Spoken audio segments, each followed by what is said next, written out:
ஷேய் பாரத் மாதா பார்வதி மதுரை மீனாட்சி முக்கால் சத்தியம் கோர்ட்டு நீதிமன்றத்திலேருந்து விவசாயத்துக்கு ஆள வேலைகளை அனுப்புங்கிற கணக்கு கொடுத்துருக்கணும். அது கொடுக்க தகுத்து போகுது. கீழே வழக்கறிஞர்கள் சொல்லணும்.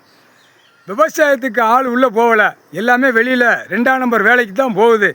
கெட்டட மில்லு தொழிற்சாலைகள் பூரா company, Sarai company, whisky company இதுக்கு தான் போகுது அப்படிங்கிற கோர்ட்டில் வழக்கறிஞர் எவனுமே பதியலை. இது தப்பு. குற்றத்தில் குற்றம், குற்றத்துக்கு மேலே குற்றம். புரியுதா? 2ஆம் நம்பர் வேலைக்கு ஆள் கிடைக்கலன்னா அப்படியே தவிக்கான். ஆணும் பெண்ணும் கம்பெனி கட்டவா இல்லை கட்டட பில்டிங் போடவா, இதெல்லாம் எவ்வளோ பெரிய தப்பு. கீழே போட்டியா இல்லையா? வழக்கறிஞர் போடலை. அதுதான் வழக்கறிஞருக்கு முற்றுப்புள்ளி வைக்காரு. விவசாயத்தை அழிச்சு வர நீ இருக்கையில சிட்டி கிராமத்தில் கிடக்க விவசாயத்தை அழிக்காம பார்த்துட்டு தானே போகிற. அப்போ நீதிமன்றம்னா என்னன்னு தெரியுமா இல்லையா? நீதிமன்றம் என்ன? தப்பு செய்கிறவனுக்கு தண்டனை கொடுக்கணும். அதான் நீதிமன்றம் கோர்ட்டு. இப்போ இராணுவ நீதிமன்ற கோர்ட்டு இராணுவ தளபதியார் கணக்கு போட்டார். முக்கால் சத்தியம் எல்லாம் புரிஞ்சுக்கப்பா. கோர்ட்டார் பூராமே புரிஞ்சுக்கப்பா. கணக்கு போட்டார். இப்போ கணக்கு கிரிமினலை பூரா வெளியே தோண்டி எடுப்பார். செக்ஷன் பிரிவில் 1500 செக்ஷன் பிரிவில் இருக்குது. அத்தனையும் தண்டனை வாங்கலை. அந்த பேப்பரை வீசி போட்டு சட்டத்தில் ஓட்டை இருக்கா, இப்போ கைலாயத்தில் ஓட்டை இருக்கா அந்த ஓட்டு தான் தப்பு கணக்கு போட்டு உள்ள கணக்கு திரை லோகத்தில் போய்கிட்டு இருக்கு. இன்னென்ன தப்பு செய்தால் என்னென்ன தப்புக்கு வரோம் கோர்ட்டு நீதிமன்றத்தில் நிலுவையில் இருக்குது. கோர்ட்டில் வழக்காடுது அப்படிங்கிற கணக்கு போட்டாலும் அவனுடைய சட்டத்தை வச்சு ஆடுதான் அரசியல்வாதி. முதலமைச்சர் உட்கார்ந்த சட்டத்தை போட்டதை ஒரு மாநிலத்தில் ஆடுதான். 25 மாநிலத்தில் இப்படி தான் ஆடுதான். அப்போ கணக்கை உள்ளே தோண்டி எடுக்கல, எல்லா வகையிலும் மாட்டி உட்காந்துருக்கான். இந்த செம்மத்தில் 7 செம்மத்து சேட்டை செஞ்சால் அவன் குடும்பத்தார் பூரா மாட்டி உட்காந்துருக்கான். இராணுவ வானரப்படை வச்சு தான் தோண்டி எடுக்கல. ஆட்டோமேட்டிக்காக விவசாயத்துக்குள்ளே தான் தள்ளுவார். 13 செயலரை 13 கம்பியில் 5000 ஏக்கர் 10,000 ஏக்கர் லட்சம் ஏக்கரில் உள்ளே தூக்கி போட்டு ஓட்டுற மிதி இவரே மிதிப்பார். ஓட்டு மிதித்து உள்ளே தள்ளுவார். விவசாயம் என்னென்னு தெரியணும்ல. விவசாயம் பூரா டெல்லியிலேருந்து தமிழ்நாடு வரைக்கும் தூக்கு போட்டு சாவுதான்.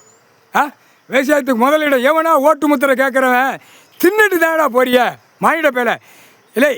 சென்னை ஓட்டு முத்திரை கேட்க வண்டியில் 2 கையை தூக்கி காலை 2 தூக்கிட்டு ஓட்டு முத்திரை கேட்கல. விவசாயத்துக்கு சொன்னியா மக்கள் விவசாயம் வேலை பார்த்து சாப்பிடு. அந்த வார்த்தையே வரல. அழிக்க தருமா அந்த நாக்கில் அவன்கிட்ட உட்காந்துருக்கு. இந்த பாலத்தை போடவா, அந்த நாங்கோழி சாலை ரோடை ஏற்றவா, வீட்டுகளுக்கு கக்கூஸ் கட்டி கொடுக்கவா, வீட்டுக்கு போகிறவனுக்கு வரவனுக்கு இப்போ பஞ்சாயத்து போர்ட்லேருந்து நாங்கள் கல்லை பயிற்சி கொடுக்கவா, விவோ தாசில்தார்கிட்ட கையெழுத்து வாங்கி கொடுக்கவா, இதைத்தாண்டா வாயிலேருந்து அரசியல்வாதி நாக்கிலேருந்து வருது.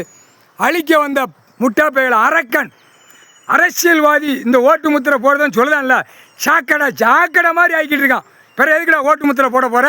உனக்கு ஆண்டவன் பகவான் என்னடா கொடுத்துருக்கான்? என் ஈசன் என்னடா கொடுத்துருக்கான்? என் ஈசன் நான் அவன் தான் பேசுவேன்.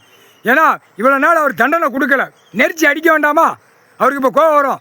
தான் மனைவியே அவங்க அப்போ நம்ம தண்டனை கொடுக்கறதுனால நம்மளே லேசாக நினைக்கால அப்படின்னு அவர் நினைப்பார். நினச்சிக்கிட்டு தான் இருக்காருந்தா சிந்திக்கார். அப்படியே சிந்திப்பார். செகண்டில் சிந்திச்சு சேல் பண்ணி பார்ப்பார். புரியா? இந்த கைலாயத்துக்குள்ள வரான். கைலாயத்தில் இன்னும் தண்டனை கொடுக்கலான்னு நேற்று தான் கேட்டேன். ஒரு வேலையை மிதித்து தள்ள வேண்டாமா அப்படின்னா சிரிக்கார். அப்படியே பொண்ணு சிரிக்கார். என்ன காரணம்? தப்புக்கு தண்டனை நான் கொடுப்பேன் அப்படிங்க ஒரே வார்த்தையில் முடிச்சிருந்தார். தப்புக்கு தண்டனை நான் கொடுப்பேன். என் பிள்ளைய நான் பார்த்துக்கிடுவேன். என் பிள்ளைய தொட்டுருவானா அந்த இடத்துல தலையில வானத்துக்கு பூமிக்க தூக்கி எரிஞ்சு போடுவேன் அப்படிங்கார். தூக்கி எரிஞ்சு போடுவேன். அதனால் தப்புக்கு தண்டனை வாங்கி கொடுக்கறதுக்கு தான் நான் உட்கார்ந்துருக்கேன். அதனால் அமைதியாக இரு பார்வதி அப்படிங்கார். முக்கால் சத்தியம் புரிஞ்சிக்கோ.